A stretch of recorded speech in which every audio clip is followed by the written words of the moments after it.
भगवंताच्या कृपेशिवाय कोणतेही कार्य पूर्ण होत नाही, म्हणून प्रयत्नासोबतच भगवंताच्या भक्तीचाही आश्रय घेतला पाहिजे.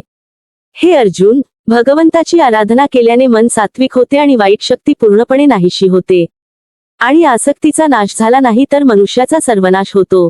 आसक्तीमुळे प्रत्येक व्यक्ती कोणत्याही विषयाच्या आकर्षणात आणि मोहात अडकतो आणि झोपताना आणि उठताना सतत त्याचा विचार करत राहतो.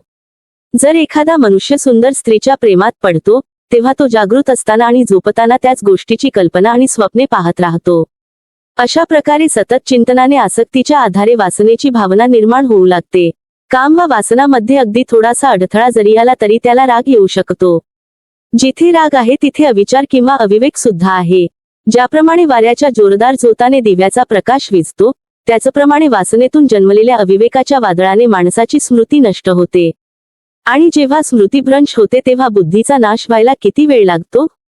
चैतन्याचा नाश झाल्यावर शरीराची जी अवस्था होते तीच स्थिती मनुष्याची बुद्धी नष्ट झाल्यावर बनते. बुद्धीचा नाश झाल्यामुळे मनुष्याचाही नाश होतो. श्रीकृष्णाचे हे ज्ञान प्रत्येकाने एकदा ऐकलेच पाहिजेत. जर तुम्हाला आमचा व्हिडिओ आवडला असेल तर कृपया आमच्या चॅनेलला लाईक करा, शेअर करा आणि सबस्क्राईब करा. आमच्याशी कनेक्ट रहा जेणेकरून तुम्ही आमच्या आगामी सर्व व्हिडिओचा आनंद घेऊ शकाल. धन्यवाद.